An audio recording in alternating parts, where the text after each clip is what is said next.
G'day punters, welcome to Victims of the Punt. We're looking at the Randwick meeting, the Spring Champion Stakes there from Saturday. It's a pleasure to welcome Mark Shean, Mark Rhoden and Rob Scurry. Mark Shean, I'll start with yourself. How did you see the day unfold there on Saturday? A good meeting. I personally thought the rail section was off. I think a lot of people are saying they thought the track was fair, but I thought the inside section was definitely slower. Minhaaj did come through that part in race number 9, but in my opinion, I'd be forgiving for horses on the rail in the straight. That's certainly the way that I had a look, not seeing a race, but just looking at the data this morning. That's exactly what I found as well. Mark Rhoden, yourself? Yeah, it's happened before in this rail position. Midfield trail running line was the position A number 1. No leaders won on the program. Only one horse was fence in run and won, but only Paulele was 3 wide as well. So it was absolutely 8 of the 10 winners were running line. That's pretty remarkable. Yep. Again, as we brought up on the Friday, said that get back horses or midfield back horses draw an 8+ struggle. Only Yee fitted that profile and won, and they went 1,000 miles an hour in that race. Again, wide gates, despite the fence being not great, wide gates weren't suited either. Okay. And Rob, you had a successful day there, and not long until you're back on course, you must be really champing at the bit just at the moment. Yeah, Matt. Exactly. I'm very interested to find out if Mark got a berth at the Everest, and even if he's allowed, are you allowed at Warwick Farm on Wednesday? What's the go there? Because they certainly won't get 5,000 people. They're lucky to get 500 on a Wednesday. But yeah, look, it was a good day. Bit of conjecture. My old mate Richie Freeman about the track being too hard. He wants to run for ribbons. If he's got a fair bit to do with how that track is these days. All care, no responsibility from Richie. Alrighty, well, let's start off with race 4. We'll just touch on the Stan Fox just because it was a Group 2 and everyone's old mate Hilal has won the race off an even tempo. Rob, you did have something on Hilal though. You caught him. Yeah, I caught him. He was an A-grade 2-year-old, and I've always thought that Coast Watch, like that, is mapping B-grade form. So it was just a case of the odds. Hilal got out to a decent price. I thought he ran very well when just beaten at Flemington. The old SP profile was there, and yeah, I just thought on the odds he was worth the play. You got this boom horse coming up from John O'Shea. How good. That looked over bet to me. And Coast Watch, as I said, I had him pegged as a B grader. Hilal might be a B grader, but at the odds, it seemed like a play. Mark Shean, do you want a word or an expletive directed at Hilal? No, I have followed him quite religiously until Saturday. I bet up on him at Moonee Valley first up. I was on him in the Champagne for quite a good result. Backed him to beat King of Sparta his first start. Anyway, that's water under the bridge now. The man's found himself on a Goulburn Class 1 horse to beat. Great thing, hindsight, isn't it? Got a good price though, Mark. I think probably Cotahealy was too close in the run here. I think he might have just would have been better a little bit further back with the trail, but hard to find any excuses. Hilal 3 wide in the Golden Rose, but he did get beat a furlong. I'm not sure if he knocked his leg in that race or what. He had a bit of bandage there on the left hind, so I'm not sure if he had a problem out of the Golden Rose, but dropping grade was just too good for them, and he'll head off to the time-honoured Bondi, I suppose. Yes, indeed. And Mark Rhoden, you were on Cotahealy and at the early price as well, and look, it's followed you in the market, but it never really looked likely in the straight, did he? No, good old SP for dinner again on Saturday night. That was good. The excuse is that nothing led or set outside lead and was able to win on Saturday for whatever reason. So that's the little forgive on him. But the fact of the matter is, to come to this race and win it, he had to take a step forward off his Goulburn win, obviously. And even with that excuse, he hasn't done that. He was very plain. They all were, apart from the winner. I mean, the winner's probably been on the right spot for the day. Second that, 3 or 4 lengths off the lead with the trail, but he was over racing in the slow pace. I thought he might have done himself out of it in the first half of the race. But he's always had a bit of quality, and he was, in hindsight, that word again, too good for that lot. Coast Watch probably just come off his Golden Rose peak where things went right for him. Didn't quite pan out as well for him on Saturday, but he didn't quite go quite as well. But Hilal, I think the best horse has won. He's probably run into two horses here, Coach Watch and Brigantine, who were a bit of a query at the mile, and he's probably or getting to that range, 15, 16. Yeah. He's probably running out a bit better than them. Yeah, he gave that impression as a 2-year-old that 1600 and perhaps further was going to be him. And looking that way. You're right, Mark Rhoden. Like I thought it was dead. I hate to see horses with their head open, with them, thrashing the header right, not settling. I'd pretty much given up on it after 600 metres, so it was quite. I was very surprised that it actually won. Yeah, very, very pleasantly surprised. Got my day back on the right foot. Well, we'll go to race 5, the Roman Consul over 1200. But a lot of these figures on this card are particularly plain from punting form. So I think part of that was tempo, but obviously when you dive a little bit deeper into some of these figures, they're not overly impressive. One of those was Paulele, slow tempo, 2.8 lengths slow to the 600, and run some decent enough splits from the 400 to 200, but certainly not over the last 200. As a $1.90 favourite, knocking off Gleneagles King of Sparta Overpass. Rob, I'll get your thoughts first of all. Good horse, this. A grade for sure. I couldn't back it with the map. I thought it was going to get cast 3 wide and have to beat possibly some decent horses. I've had a punt on this sort of state. I thought, it might improve and it looked to map well. I need to have a look at it in the flesh. King of Sparta paraded very well again, very professional. It hasn't been beaten far. President, I was interested to hear Lizzie say it looked like it really grown up and filled out, and he was another player of mine, and he looked very plain. Okay. Mark, Shean, have they announced whether or not the winner is heading to the Everest yet? Haven't heard just as yet, so he could go to the Coolmore and maybe they go with trekking. I'm not sure. Look, I approached it a little bit differently. I thought, to my eye, the fence was off by this stage, and it was a godsend where he was drawn. I thought originally Mark was worried that he'd get in, and I thought the fence off, he just landed in the right spot, and actually, luckily he did. I didn't think he went great the last bit, though. I've got to say, just looking at it from the respect of maybe if you did go to an Everest, you would have liked to have seen him put a couple more lengths on this field, I would have thought. Yeah, Mark Rhoden, that's how the data looks just at face value, and really none of his figures so far give any indication that he would be a challenger in an Everest if he does go that way. No, on what he's done so far, no chance whatsoever of beating Nature Strip or Classique or even Guitra or Eduardo, I would suggest. But, he's a young horse. He possibly has scope to improve, but he's going to be on a 7-day backup if he runs and, 5th up. So,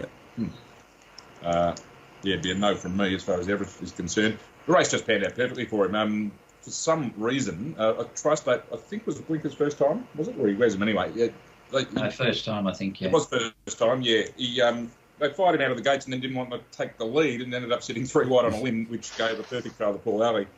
Tri-State kicks up, and then perhaps Paulele does get caught 3 wide or have to settle a bit further back. So it panned out well for him. He was the only horse to sit in the 3 wide line for the day and win, so give him a little tick for that.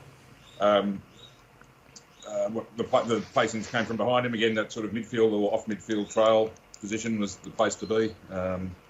Not dynamite figures. Career best run from Overpass. He's run 4th as well. Not much of a race. Okay, race 6 was the Angst over the mile. Fast tempo here, 3 lengths fast to the 600. Mirra Vision has lobbed in a perfect spot and basically put a space on them towards the line. More Profits ran on at a bit of a price for second. Rob Scurry, I'll start with yourself. Well, I kicked myself a little bit. You shouldn't assume. I remember back in Mirror Vision at Rose Hill first up, in winter, and thinking, I just thought, how long has this thing been up for? And it looked great on the tally, and then it was like, I've come for it. I've missed the price, yada yada, and it was far too good. I did myself a disservice when Kiku jumped again. I kind of got a bit excited in play and gave back a fair bit.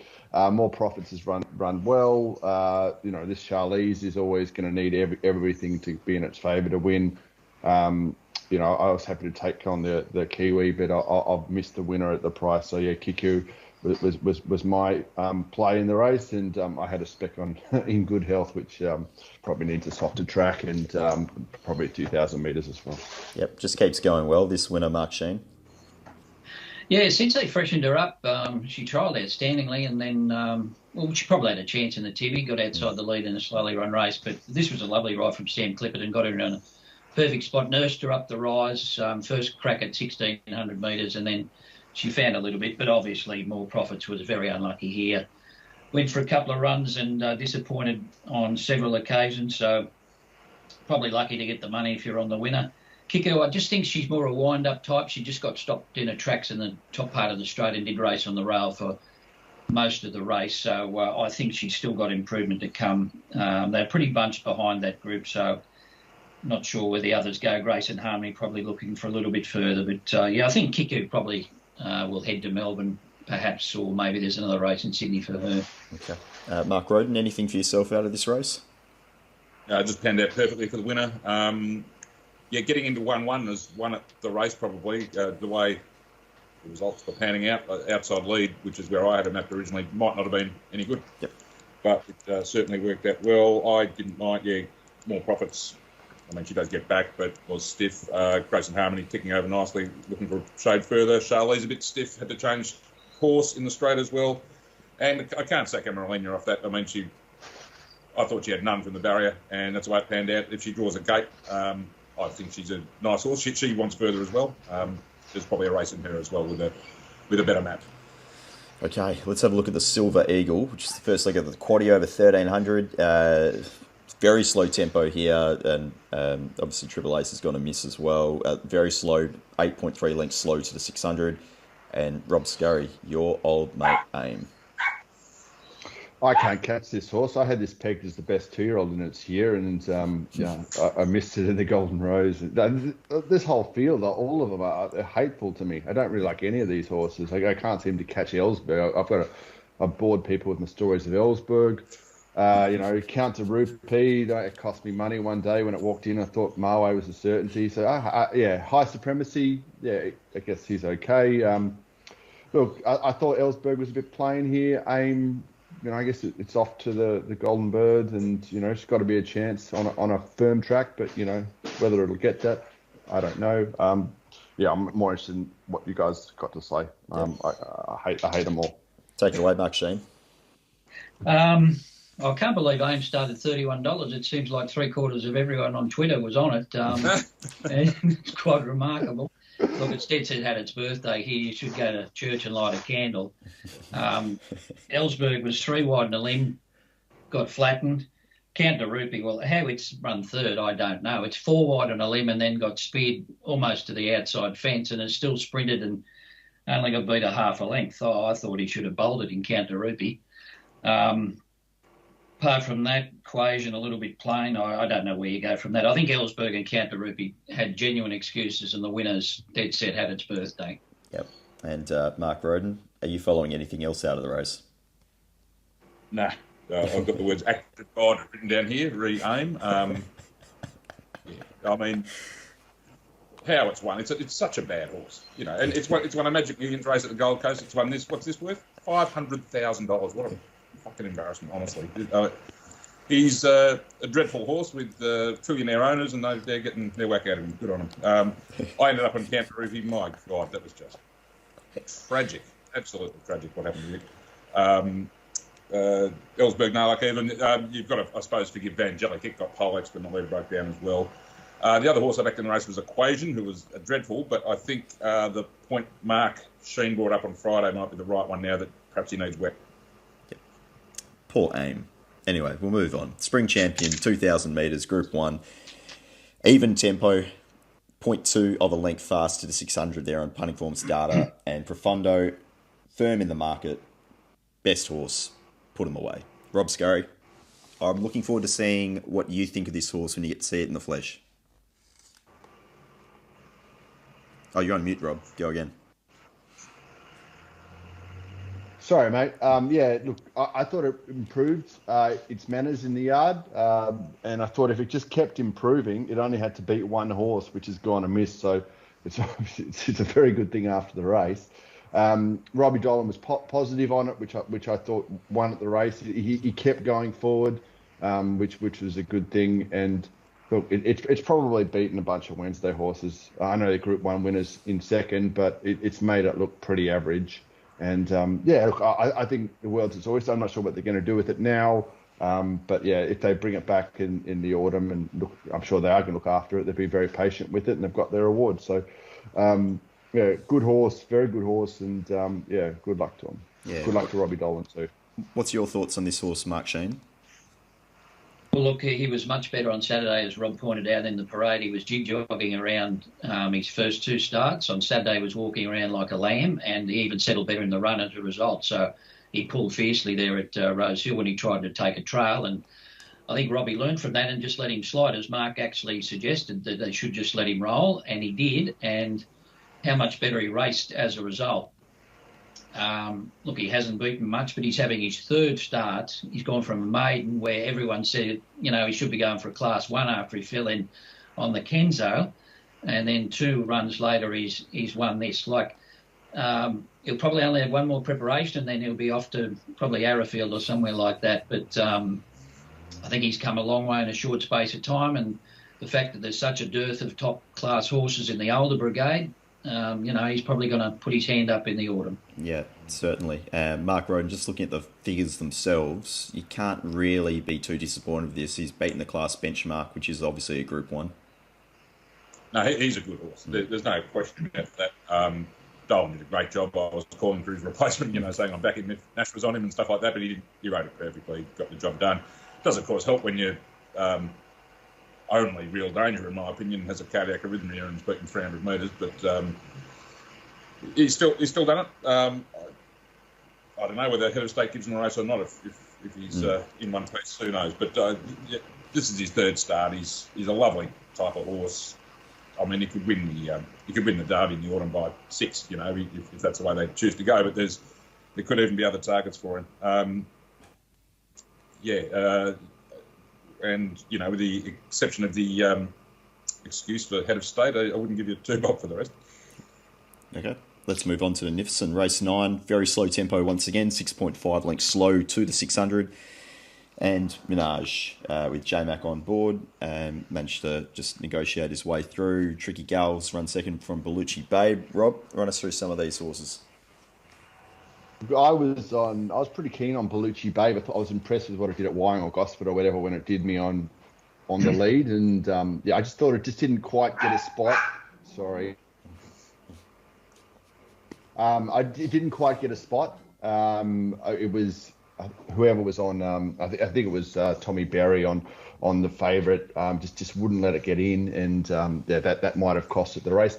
Look, typical of the stable, John O'Shea, they're often ready to go first up. This walked around very well. Certainly in the numbers, and a bit dirty about what happened with it. But decent bunch of mares. Madam Legend, I hate it, can't catch it. Seems to have run well again, but maybe better on a wet track. You could say the same about Rock O'Clock and Great News, Kim War, better early in prep. My read on that stable.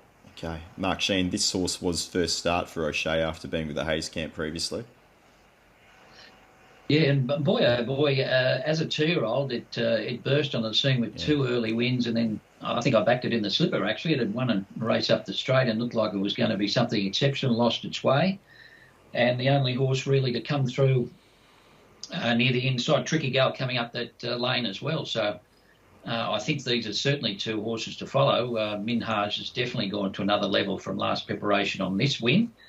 And the fact that they were also saying that they don't want to go to 1400, want to keep her at these shorter distances, I think is a pretty good decision. So I was against her at the price, and I was against her with the inside draw as well. So I had a losing race. I end up on Great News, and Rob's right. I had a seeking suspicion that she was better fresh, but I forgave her for the 2 runs past 1200, and that was a mistake. She's obviously a lot better when she's on the fresh side. Madam Legend went okay, but I think Tricky Gal and Minhaaj are certainly the 2 that you take home from this race, considering the inside bias. Okay. Mark Rhoden, what's your read on the Nivison? Yeah, I agree with that. I was on Bellucci Babe as well. I thought she was there to win at the turn, actually, and she was just flat-footed for about 200 metres, and she was okay late, but she's probably at her best in a fast run, 1100. 1200 was, uncharted territory for her to some extent. Yeah, I agree with Mark's assessments at first and second. If Sweet Deal was 3-1 on a limb, I mean, you can forget her, but if you want, I don't know what you want to back her in, at this stage of her career, to be honest, and yeah, not a great deal to say about the rest. There weren't really any, apart from Sweet Deal, I didn't think there were any savage hard luck stories in the race, so yeah. Okay. That brings us to the last race 10, which was benchmark 78. Even tempo, 1.1 lengths slow to the 600, and Leo has produced some monster splits that I'm going to quickly assess and see if they are career peak, because it looks very, very big for a horse that I must say I haven't really ever heard of. Rob, run me through it. Who is Leo? I found him in a highway on last time in. He's a good 1,000-metre horse, I guess now. But yeah, maybe on the lead I've overestimated. I got really lucky here because they all backed it, and again, Mark Rhoden's eaten overs, but I couldn't do it, so I stayed out of the race. Yeah, I don't know what to make of Leo. Kinloch is another one. I remember it beating a horse Skedaddle, which one day at the Kenzo, and it might be improved. I think from memory it came up the inside, so maybe you could give that a length or two. But yeah, Leo's good. Where does he go to? I don't know if he gets to one of those big races. I'll ask Mark Shean. What is he in the whatever it's called, the Kosciuszko? I'm not sure, mate. No, I don't think he was in the market there. I'm not sure. Yeah, he's a bit of a revelation, this horse. He was with Peter Snowden there for a while and was sacked as a bit of a non-winner, but Mark Schmetzer has certainly turned this horse around and found his niche, the 1,000 at Randwick. He absolutely loves it. Look, I thought on the lead, on face value, it looked disappointing here, but the winner's gone outstanding. He would have had to been good to run him down and give him weight, so I don't know that I want to be on the lead again. Having said that, I think that was his race, and he might have put the white flag up, but the winner did go very well. Yeah, Mark Rhoden, just going through his career, Leo, he's produced 3 different occasions over 1,000. As Mark Shean pointed out, 2 of those have been Randwick over the 1,000 as well. He's capable of producing some really strong figures against the class. Unfortunately for us, on Saturday, he produced them. Look, I thought on the lead was a certainty. And he's beaten the other things Leo was in the market, but the 2 next in the market, he's beaten convincingly on the lead. I was very similar. I thought after the race, I thought he'd run up to win. He'd changed stride about 200 out and couldn't get past Leo, and I thought, what a cat. But he's just run to his level. He's run to a level that pre-race I thought was all we needed to do to win, but Leo was just absolutely flown, and I couldn't find Leo because he had won a fast highway last time, but it was a hot rail that day, so I had to mark him down for that. And also highway form 9 times out of 10 is hopeless. So I was surprised he started single figure odds, to be honest. I couldn't find him at all, but he's just gone to a new level again on Saturday, and probably because I got top odds the second horse. That's probably the reason. Part of the punter's lament. It's wonderful, isn't it? Okay, I'll get a horse to follow from each of you. Rob Scurry, I'll start with yourself. Anything that you're looking forward to seeing in the yard next time? I'll have a look at O President in the yard on the back of what Lizzie said. I think Solar Apex again. I can't catch James McDonald. Like he couldn't find a spot. My horse to follow. It's got a bit of, they say it all the time, and it triggers me when Greg Rayleigh said, "Old time legend Sis Schnitzel, sire." And all I just think is old time legend is a horse that's cost me millions, but he's saying it every race. So I just concentrate. I'm just looking for the mute button. But the thing that ran on Wednesday, April Wayne, it's got a bit of all time legend about it as I loaded up on a Wednesday, on a Friday night. But I've always thought that that's going to be a group horse or at least a listed level. I think that could do something. So that's my horse to follow, April Rain. Okay, Mark Shean, what are you following out of this meeting?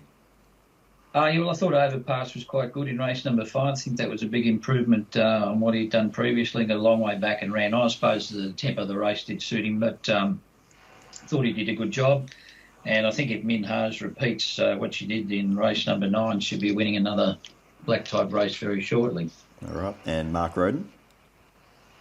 To state the obvious, Profondo's the progressive horse out of the meeting. He's the one capable of going on to win really good races, I think. If not this prep, then next. And I will try and find a race for Amaralina, the New Zealander. If not in Sydney, then maybe in Melbourne. Okay. All right, the week ahead, there's a meeting tomorrow at Newcastle, Wednesday at Warwick Farm, Thursday at Kembla Grange, Saturday Newcastle and Randwick for the Everest and Kosciuszko meeting. Mark Shean, busy week ahead. Yes, and we've had plenty of rain yesterday and also a little bit overcast and some light showers this morning. So we're going to have an affected track, I would say. What do you think about that, Rob?